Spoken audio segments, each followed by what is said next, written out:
How would you summarize?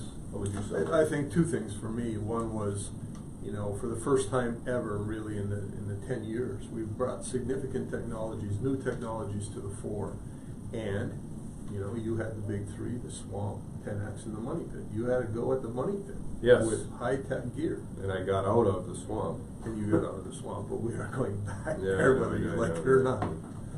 So, you know, that's the new side, and then we brought back technology that we have been using, i.e. Gary Drayton with the metal detecting, and we made some, I think, some significant finds. Now we've yet to interpret the value, the significance of those finds, right, in my opinion. But I've always said, and I continue to believe, that this is every bit an information hunt as it is a treasure hunt. And well, a lot of that stuff's still being analyzed, right? The coins, because we found a whole bunch of coins, a lot of coins in one spot. That was new. And those are all being analyzed, right? Those have been sent away to see what they date out at. So that'll be interesting. And then to me, it was that digging you mentioned, you know, with the big equipment. I'm really proud because it was a technologically difficult thing. And we pulled it off. We dug in the money pit. We certainly verified, we're closing in on the original location of the money pit with all the data we're pulling out from underground. So I would say those are the most significant things. And the other thing too is what really I believed in and wanted to see done was for Dan Henske to have charge of a project, i.e. the work in Smith's Cove. Dan sincerely believed that we could find the long sought after and fabled drain system. And we think that we came to an assessment, if you will. Perhaps we didn't find the true box-covered drains, but certainly we found evidence that there was man-made. Some sort of, you know, what's it? Box drain, French drain. I mean, something to channel water. Sure, it looks like you found it. Well, the description of, you know, the two pieces of flagstone with a top cover over it. You might have found what was left. It's possible. It's possible. So those are typical you, Rick. You know, he's really happiest because Dan Henske had vindication. You know, he never thinks anybody else, which is really nice. Let's do the questions. These are fan questions. First. All right, I've got one here from Joan, and Joan says, will you continue to look for other possible treasure troves on Oak Island, or perhaps broaden your horizons and search elsewhere in the world? Well, that's a great question.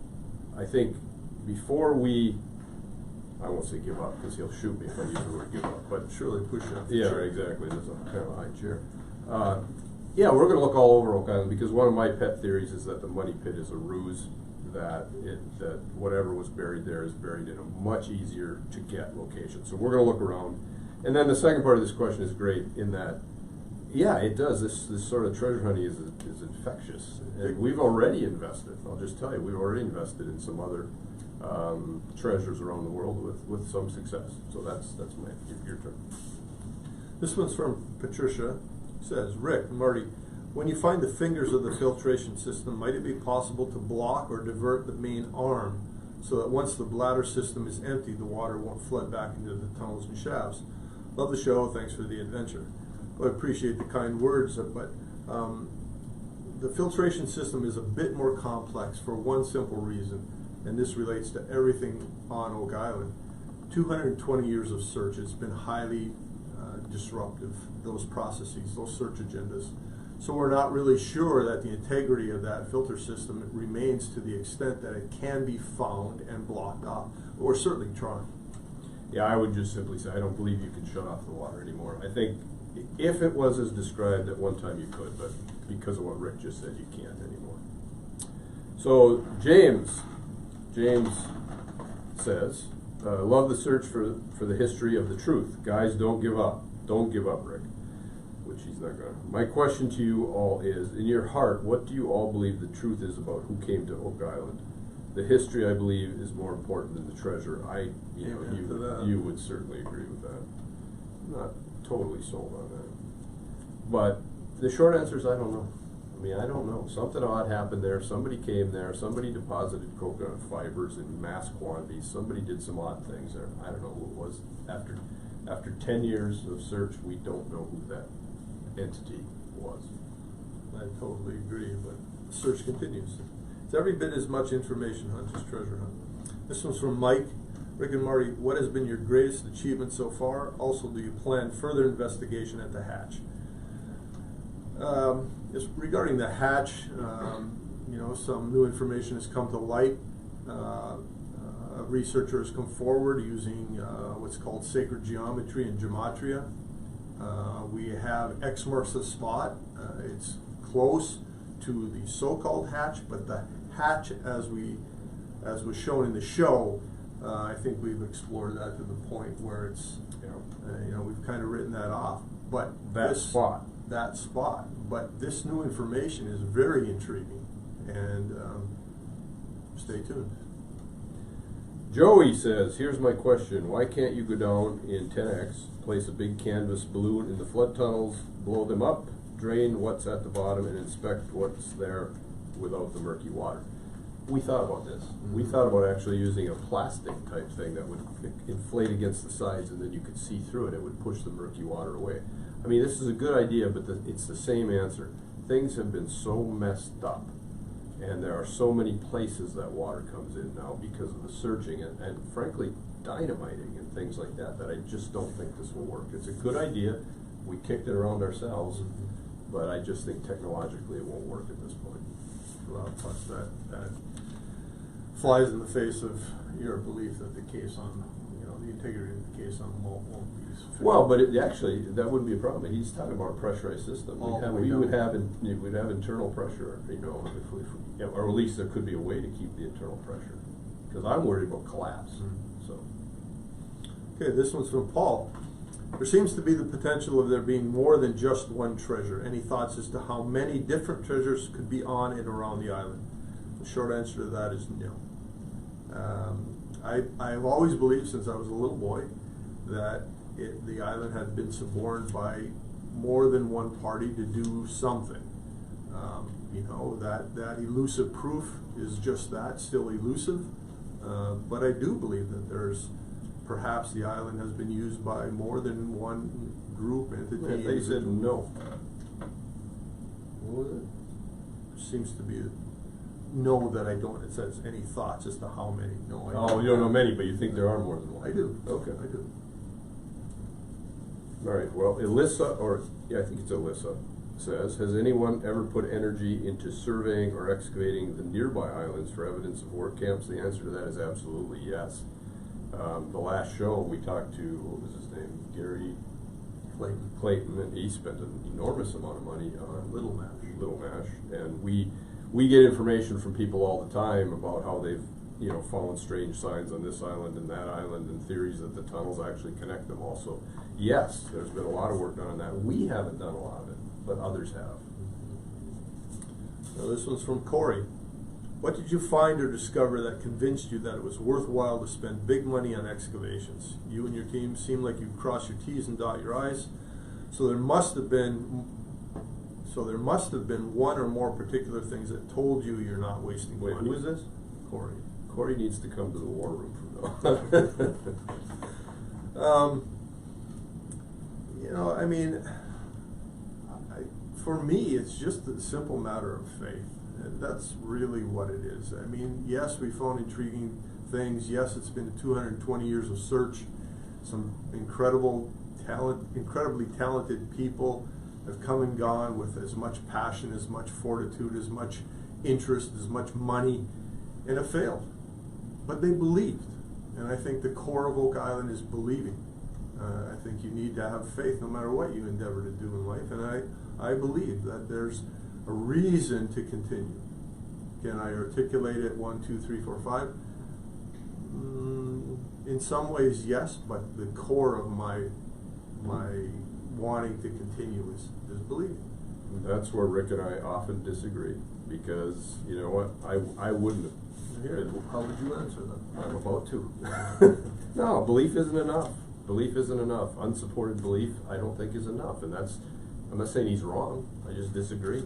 I think we found enough, and maybe it's just pure sort of cussed stubbornness, but I wasn't about to leave that island without digging in the money pit. There's been an awful lot of things described in there that are worth going after. But I would not proceed just on faith. But that doesn't make you wrong. It doesn't make me right. Mary Scott asks, in Smith's Cove, instead of trying to find the ends of the box drain in the water, can't you dig a trench further up on the bank, following the water coastline to find the one main box that connects the other and stop the water flow that way? Absolutely excellently analyzed, has been done. Dunfield had a go at that, I believe. On the South Shore. Not on the... Blair did it. They drilled a series of holes across the shoreline. They actually put in 100... But not Smith's Cove. In Smith's Cove. Okay, that's what I Dunfield thought. did South Shore. Okay. Blair did, they actually, in one of the holes, they put dynamite in each of the holes. There you go again. And somewhere between, I believe, 80 and 140 pounds of dynamite.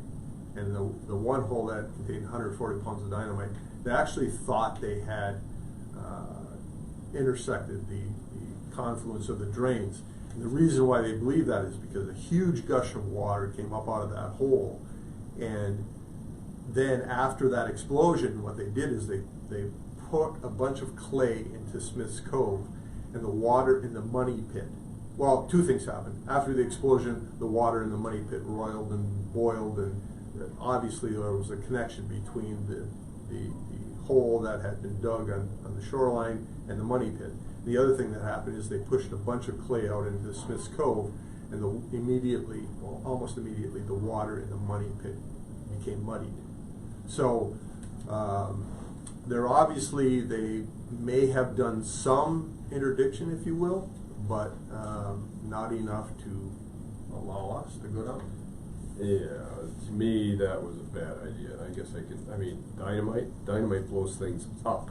Dynamite doesn't seal things, especially when I think their concept of the drain was wrong. The drain, as I understand it, is a series of rocks that are keeping the water flow. Well, you're not going to stop that with dynamite. You might make it worse. I suppose their thought was they could collapse it. Or whatever. I never would use dynamite because that just screws everything up. I mean, I wouldn't have done it. Again, doesn't make them wrong, doesn't make me right, but I wouldn't have done it. Back then? Well, it might have been fun.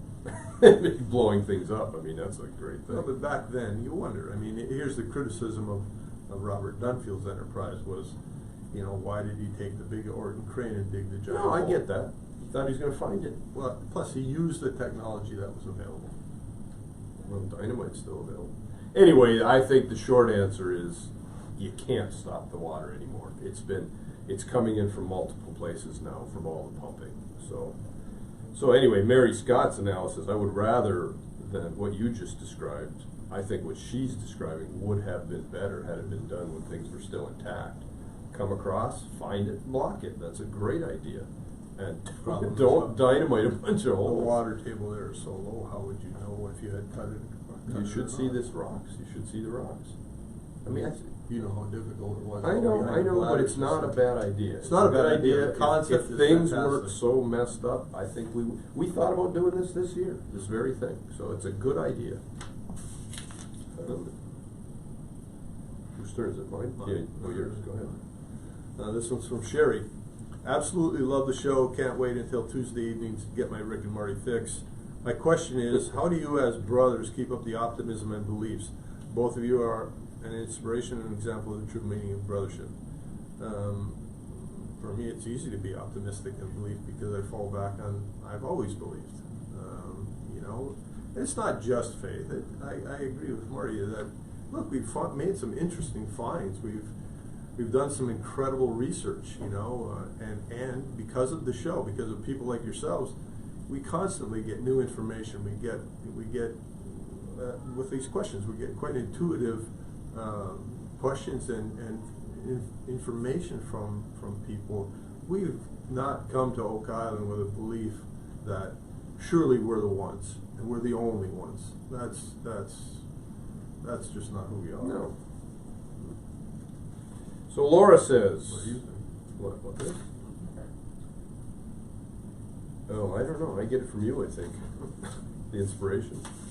I go up and down, you know that. I've been ready to quit a couple times, honestly, but I come back to what you say. You don't want to leave with regrets, and we're closing in. We're throwing a lot of assets at this. I'm hoping for some significant success pretty soon, and there's some interesting things coming up on the next 2 episodes too. Laura says, why do you think that the treasure is even still buried there? Isn't it a possibility that the treasure has already been found and taken hundreds of years ago? This is one of my big worries, Laura. Absolutely. If somebody went to all this bother to put in this hugely complicated treasure protection system, they would have known how to get around it.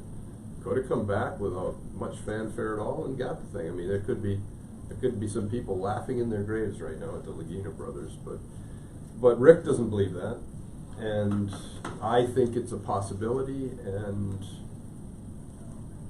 even if this was on.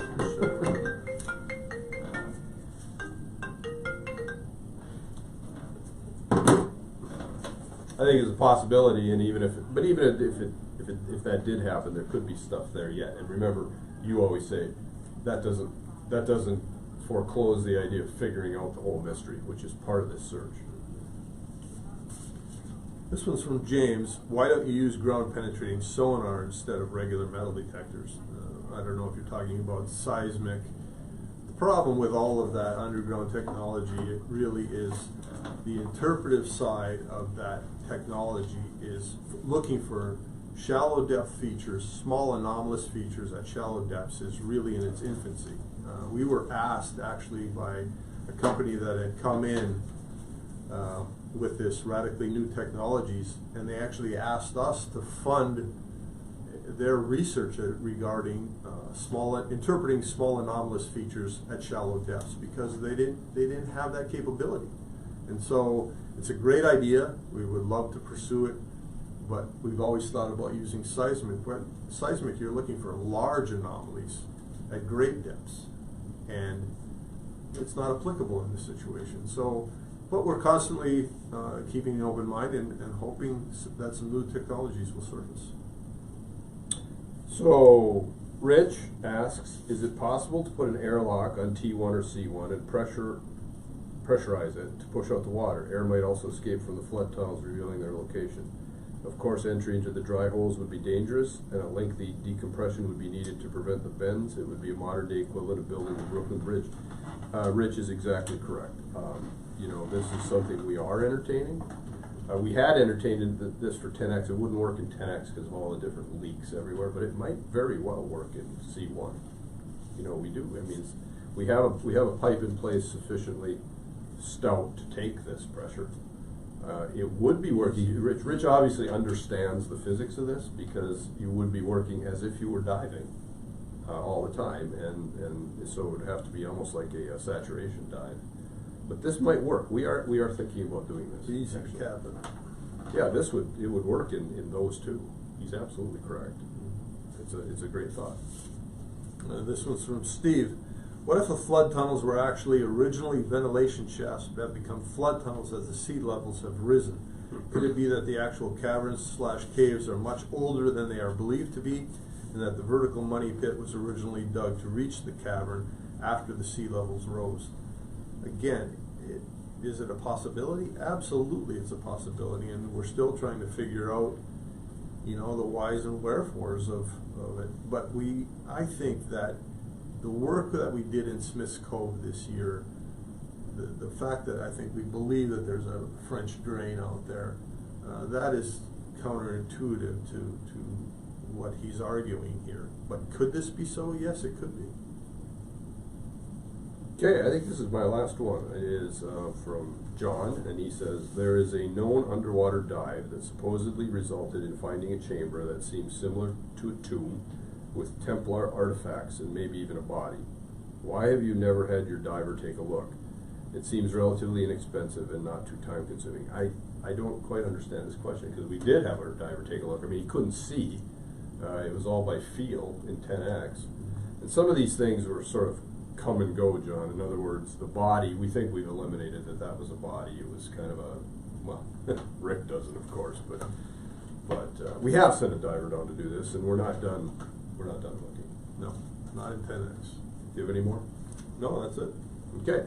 Well, there's the Q&A. Thank you all. We really appreciate it. We appreciate the support from everybody out there. I mean, I've never been involved. I said this, say it again, and Rick, I'm sure will agree. Never been involved in something where everybody wants you so badly to succeed, and it means a lot to us. It helps us in our sort of dark moments. And then we've been asked to, what do you want to say anything? What dark moments? I have dark moments. I have dark moments, okay? You know, get discouraged, Rick, you know that. You do even sometimes. Yeah, well, yes and no.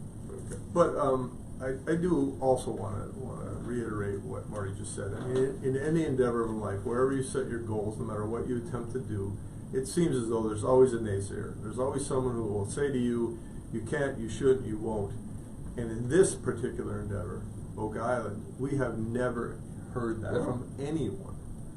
Not only have the people in the province of Nova Scotia been highly supportive of Government, the government's been supportive, the environmental people. But everyone else is indicative or indicated by these questions. I mean, everyone is so fascinated by the mystery and so involved and intrigued and interested. The support we've received, I can't say thank you enough. Same.